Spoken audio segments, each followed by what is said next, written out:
have been several unsolved disappearances over the years of people, both men and women, of all different ages, just vanishing off of the face of the planet. It's a phenomenon that's been going on since the beginning of time, and today I'm going over quite a few of them. These primarily took place in the years of 2000 to 2010, so let's get into it. On February 14th, 2000, Asha Degree, aged only 9 years old, disappeared after leaving her family's home during the early morning hours.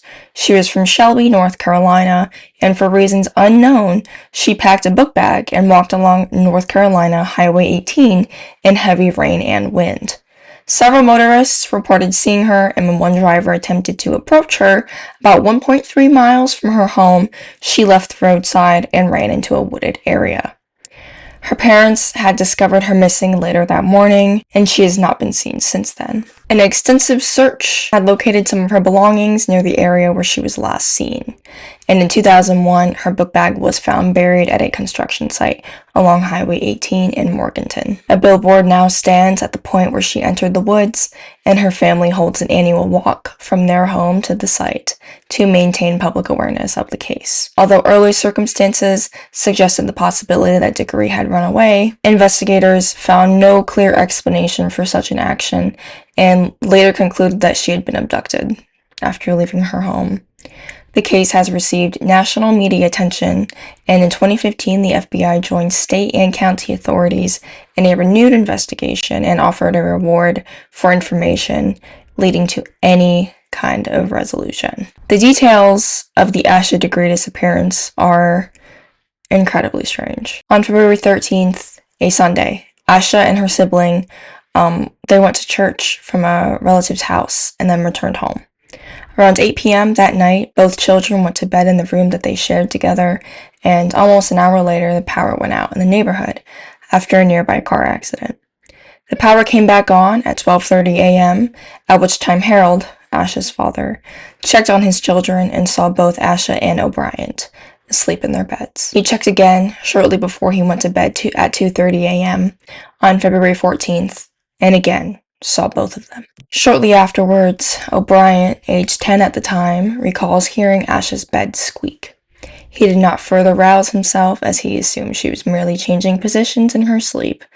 Apparently at this time, she got out of bed and took a book bag that she had previously packed with personal items such as clothing and left the house. Between 3:45 and 4:15 in the morning, a truck driver and a motorist saw her walking south along Highway 18, wearing a long-sleeve t-shirt and white pants. They reported this to the police after seeing a TV report about her disappearance, and the driver had circled the area 3 times before watching Asha run off into the woods. She disappeared. It was a very rainy night, and the witness had said there was a storm raging at the time of her disappearance. It's like mind-boggling how a girl that young could even get the idea in her head to run away unless she was going through something really, really bad at home, and she wasn't. As far as the public knows, she wasn't, so. On March 13th, 2000, Leah Roberts, a 23-year-old girl from Durham, North Carolina, disappeared after leaving a restaurant in Bellingham, Washington, where she had arrived following a 4-day drive across the country. She has not been seen since then. 5 days later, on March 18th, her Jeep was found wrecked and abandoned at the bottom of an embankment off a road in North Cascades National Park. Years later, investigators determined that the vehicle's starter motor had been tampered with, suggesting the crash may have been staged, leaving rent money and a note for her housemate, indicating that she might be returning in a few weeks. She had told friends she wanted to take a road trip inspired by the work of author Jack Kerouac. And in the years leading up to her disappearance, Roberts had experienced the deaths of both parents and survived a serious car accident. She withdrew from North Carolina State University 1 semester before she was graduating, and her siblings later recalled that she appeared directionless during that period. On the morning of March 9th, 2000, Roberts talked on the phone with Kara about her uncertain future plans. We don't know who Kara is. I'm gonna guess that it's a friend or maybe her housemate. The conversation ended with the understanding that the two would see each other very soon. Later in the early afternoon, Roberts and her roommate Nicole agreed to do some babysitting together the next day. Nicole left for work and returned later, at which point she noticed that Roberts and her white 1993 cheap Cherokee were missing. Because she had not maintained a consistent schedule since dropping out of school, Nicole was not alarmed at her disappearance. The following day, Roberts missed the babysitting appointment, and by the end of March 11th, she was still absent. Her friends and family had been attempting to contact her, to no avail. Her vehicle was found the morning of March 18th near Bellingham, Washington, by a couple jogging along Canyon Creek Road. They noticed articles of clothing at the side of the road, and Roberts was not present at the scene, and she has not been seen since then. The state her car was in made investigators believe that her car had been used as some kind of shelter after being wrecked because there were blankets and pillows inside. Her passport, checkbook, driver's license, and other belongings were found scattered in the surrounding forest. They found cat food and signs suggesting that she had taken her cat along with her, but the cat was never found, and neither was she. Tabitha Danielle Tudors was born on February 5th, 1990, in Nashville, Tennessee. Her mother had said she loved to sing and was a member of the choir at their church. She was described as well-behaved and trustworthy, things that made her disappearance hard to justify or explain. On April 29th, 2000, 13-year-old Tabitha disappeared from East Nashville, Tennessee, while walking to her school bus stop.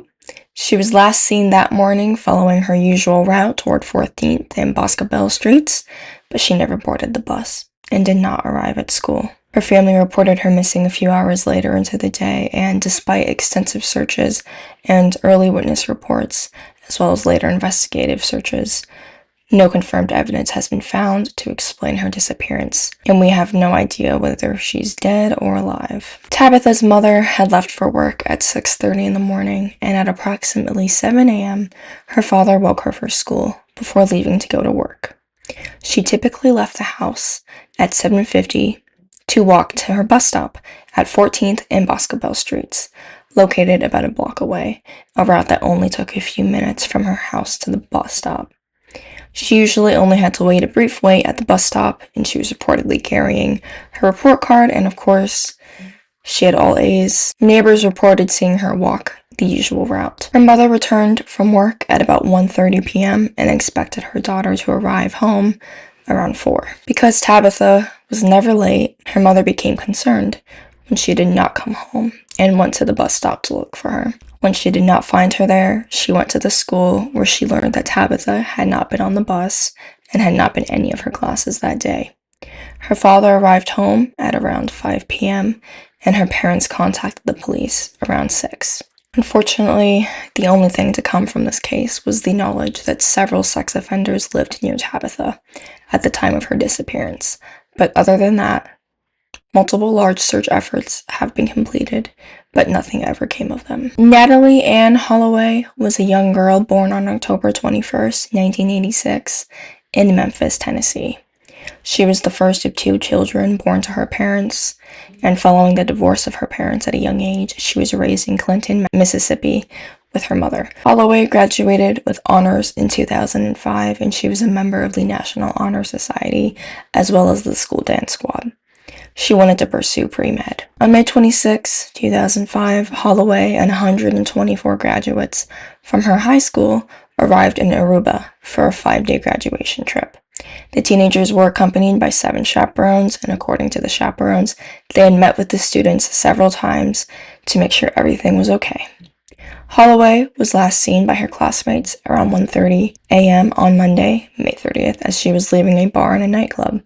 She left in a car with a 17-year-old she had met on the trip, as well as his 2 friends, who happened to be brothers. Holloway was scheduled to fly home later that day, but she did not appear for her return flight. Her packed luggage and her passport were found in her room at the Holiday Inn.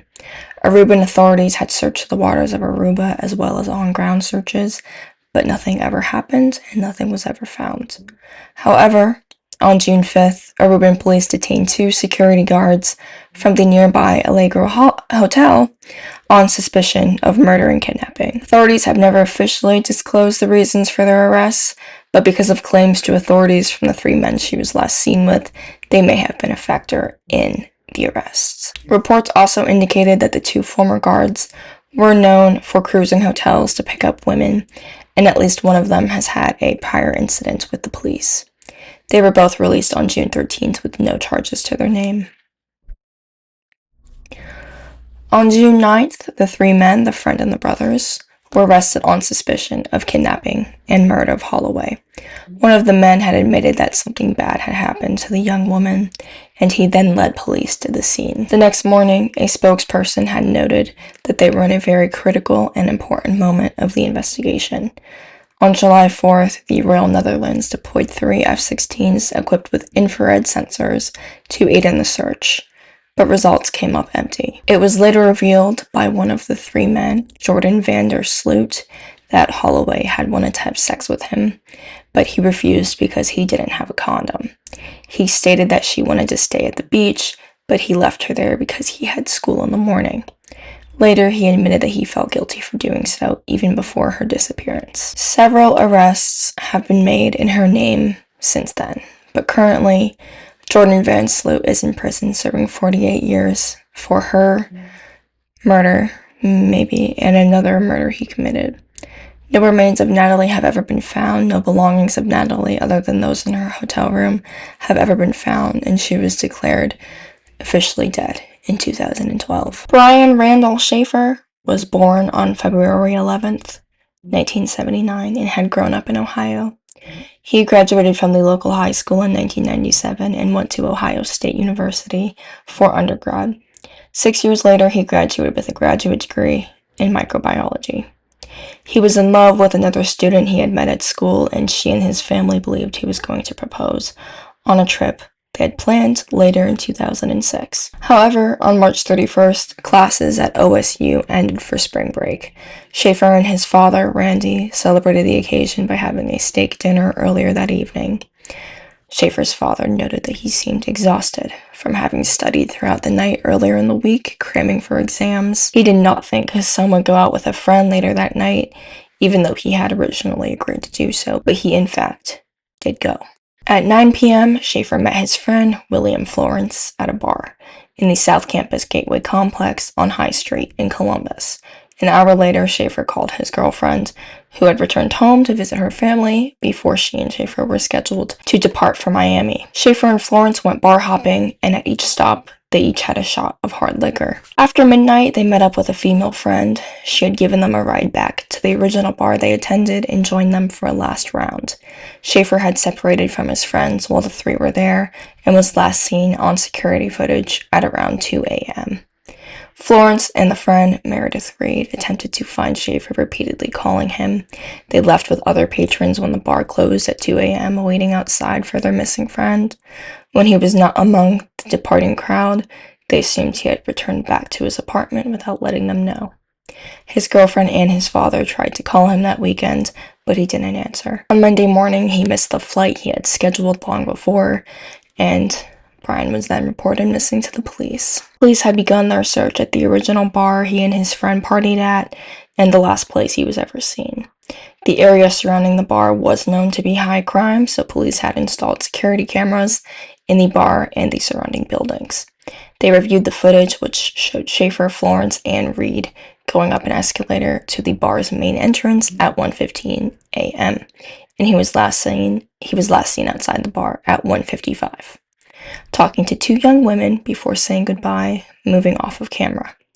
The camera did not have a recording of him leaving after the bar closed, and this was the last time he was ever seen. Investigators believed it was possible that he could have changed his clothes in the car or put on a hat and kept his head down to hide from the cameras. He also could have left the building from another exit.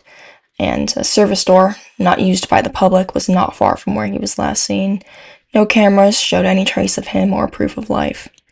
Many photos of him were posted on poles outside and inside of buildings, showing his trademark tattoo so that he could be identified easier. The police had convinced the county to allow them into the sewer, but nothing useful was ever found there either.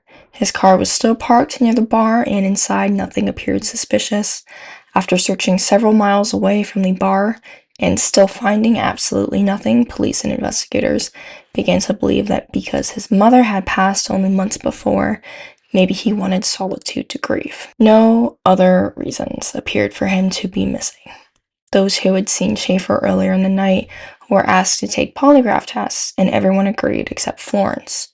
His girlfriend had called Schaefer's phone every evening before bed for a long time after his disappearance, and usually went to voicemail. But one night it rang 3 times. The police received many tips, none of which led to a breakthrough in the case. Possible sightings in several states were also investigated, but Brian was never found officially, and even after extensive searches and many tips and possibilities, no physical evidence, bank activity, or credible sightings have come to fruition in the years since Schaefer's disappearance. The disappearance of Amy Fitzpatrick occurred on New Year's Day, 2008, in Spain. At 10 p.m. on that night, 15-year-old Amy Fitzpatrick said goodbye to a friend, Ashley Rose, after babysitting her brother for the night. She should have returned home soon after, as it was only a short walk, but she never returned home and has not ever been seen or heard from since then. Following Amy's disappearance, a search was launched, including hundreds of people after the speculation that she was not abducted. In August of 2008, the home of Dave Mahone, the partner of Amy's mother, was broken into. The perpetrators did not steal anything of value, but only the information on Amy's disappearance. This led everyone to believe that the people who broke into his home, had something to do with the girl's disappearance, as it would make no sense to steal something that is financially invaluable and leave everything that is. There is a tip that a gangland murderer had abducted and killed Amy, and her parents find it to be credible. However, no body was ever found. The man's name was Eric Lucky Wilson, and Amy was seen with an older man the night of her disappearance, leaving her parents and investigators to believe that she was with her killer. No trace of Amy has ever been found. Shortly after midnight on May 14th, 2008, Brandon Swanson drove his car into a ditch on his way home from celebrating the end of the spring semester with fellow friends from his university in Marshall, Minnesota. Uninjured, he got out and called his parents to pick him up, and unsure of his exact location, they drove to pick him up, but they were unable to locate him or his vehicle. Swanson had remained on the phone with his parents for 47 minutes, and then went silent after exclaiming, "Oh shit." He has not been seen or heard from since, and in the morning his parents reported him missing to the police, but they had told them that this kind of behavior is not uncommon for men of his age. Later that day, the circumstances of his disappearance became even more complicated for the police to explain when his cell phone records showed he was 25 miles in a different direction from where he said he was originally. This led to the police finding his car in a ditch, doors open, and no keys. It is not known whether Swanson was aware of this before his disappearance and when he talked to his parents, but foul play has not yet been ruled out even to this day. It has also been proposed that he may have fallen into the Yellowstone River and drowned, but land searches, including dogs, continued for years, but a body was never found in the water or on land. His friends had said that when they were partying, he had been drinking, but not enough to make him visibly intoxicated. He truly did vanish without a trace, as no evidence of him has ever been found, not even clothing, hair follicles, or footprints. This next one is a lot to unpack. It's definitely, could probably make an entire video about this next one. Also, sorry if my lighting keeps changing. It's dark out. Usually I have the lighting from the sun when I'm recording. I never really record at night. So I'm like fiddling with my ring light to not look insane. Okay, I'm sorry. On December 6th, 2009, Susan Marie Powell disappeared from her home under suspicious circumstances. Her husband, Joshua Powell, was a person of interest in her case, but he was never charged, for reasons you are going to see soon. In February of 2012, after a court awarded temporary custody of the couple's 2 sons to her parents, Joshua killed himself and his children in a deliberate house explosion during a supervised visit. The investigation uncovered blood evidence in the Powell home, financial actions taken by Joshua after Susan's disappearance, and statements from the children indicating that Susan had accompanied the family on the night Joshua claimed to have taken them on a late-night camping trip. Later, police did focus on Joshua's father, Stephen Powell, after finding voyeuristic recordings of Susan, young girls, and other women. Stephen was charged in 2011 on voyeurism and child pornography charges, and investigators also focused on Joshua's brother, Michael, who abandoned a car at an Oregon wrecking yard shortly after Susan vanished. In 2013, Michael died by suicide. In that same year, West Valley City Police closed their active investigation, stating their belief that Joshua had murdered Susan and Michael had helped to hide the body. Despite searches, legal proceedings, and renewed efforts to locate her remains, Susan has never been found, and attempts to have her legally declared dead have continued. Although she had maintained the look of a stable life, Susan privately documented increasing strain on her marriage. Her journals and emails describe tension over Joshua's refusal to attend church with the family and his continued contact with his father despite the weird behavior toward her, i.e. the voyeuristic videos of her. In 2007, Joshua had filed for bankruptcy, and by 2008, Susan recorded video of property damage she attributed to Joshua and wrote a will stating that her marriage was in extreme turmoil. She added that if she were to die, it might not be an accident, regardless of if it looks like one or not. Susan was last seen by anyone after going to church with her two sons on the morning of December 6, 2009, by a neighbor who visited the house at 5 p.m. that night. Relatives reported the entire family missing after the children were dropped off at daycare, and Joshua's mother had gone to the house but was unable to reach either Joshua or Susan. Susan did not report to work that day, and her purse, wallet, and ID were found inside the house. Her only cell phone was located in the family car that Joshua was currently using. It is heavily possible that Joshua, Michael, and Stephen were all in on the disappearance of Susan. However, nothing has ever been done, as all three of them are dead. No remains of Susan have ever been found, and her parents continue to search for her endlessly and tirelessly. Speaking of unsolved disappearances, my next video is about Lisa Lam. And I have known a lot about the Lisa Lam case for a long time. However, I don't think I ever realized how frustrating that case is, because the more that you learn, the more frustrating and like puzzling it gets. It's like the more you learn, the less you learn. It's like one of those kind of things. So trying to put together a script for that video is just, I'm losing my mind. But I am excited to talk about that. Thank you for watching. That is all I have for you tonight or today, whenever you're watching. So I will see you on Tuesday with an Lisa Lam video. Until then, stay safe out there. Follow me on my Instagram down below. Subscribe, like, comment, and I'll see you soon. I'll see you next time.